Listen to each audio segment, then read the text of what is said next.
Біріккен ұлттар ұйымының даму бағдарламасы аясында Қазақстанның 4 обласындағы 10 шаруа қожалығына суды үнемдеп, күн көзінен қуат алатын қондырғылар орнатылды.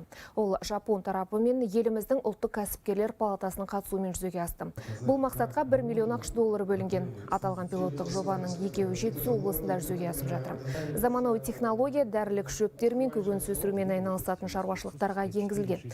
Біріккен ұлттар ұйымының өкілдері әлемдегі ауа райының өзгеруі, әсіресе ауыл шаруашылығы өнімдерін өндіру ісіне кері әсер етеді деп есептейді.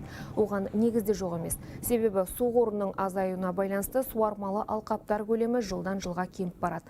Мұндай жағдайда шаруашылықтар климаттық агротехнологиялардың артықшылығына иек артуы тиіс дейді мамандар.